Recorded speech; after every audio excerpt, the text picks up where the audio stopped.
Here at Helmuth Ford, we are a small town dealership with no hassle and no pressure.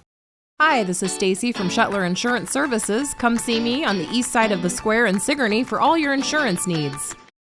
Get ready because Tyler Richardson and the High Bank Boys are coming to Sigourney on Saturday, April 26th at Enchanted Events, 20595 255th Street, just south of Sigourney. Order your tickets online by going to enchantedeventsvenue.com or find the Enchanted Events Facebook page for the ticket links. There are 3 different ticket options: general admission, VIP, or reserve. Doors open at 7 and the cash bar and band starts at 8. It's Tyler Richardson and the High Bank Boys, Saturday, April 26th at Enchanted Events, just south of Sigourney.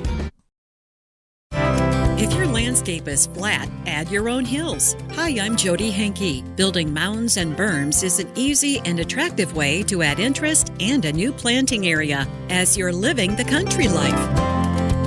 Living the country life. Ideas and inspiration for your place in the country. You can find more information on today's topic and from previous shows by visiting us online at livingthecountrylife.com. We'll return to the show after these messages.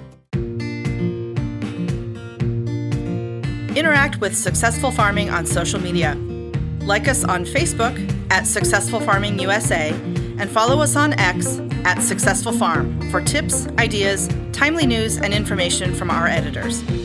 Find us on Instagram at successful_farming and love the latest photo or video. And take a look behind the scenes with our editors on TikTok at successful_farming.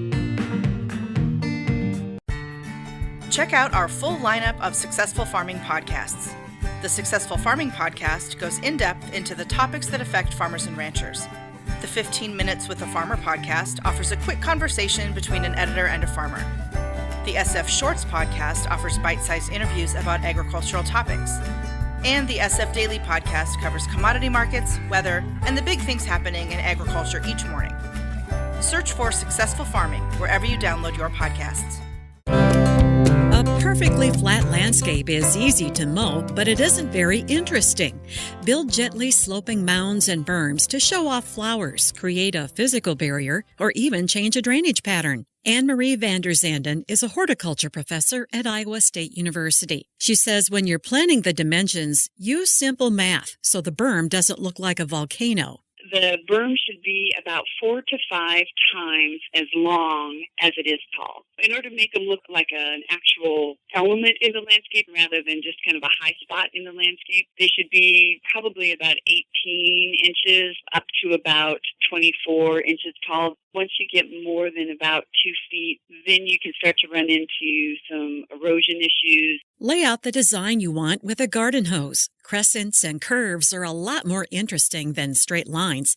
Have the highest point of the berm at one end and gradually taper it down to grade at the other end. You could also have more than one peak. How you build and fill the berm depends on your available resources. People will use poor quality soils or even a little bit of construction debris, little chunks of concrete or something like that. And then I like to recommend about 6 to 8 inches of topsoil on top of that. One thing that I see that people do sometimes is they don't put the good quality soil on top. The plants need something good to grow in, otherwise they're not going to do very well. If you'll be planting trees or shrubs with deep roots, she recommends building the entire structure out of good quality soil. It's also a good idea to cover it with mulch or plant a ground cover to control erosion.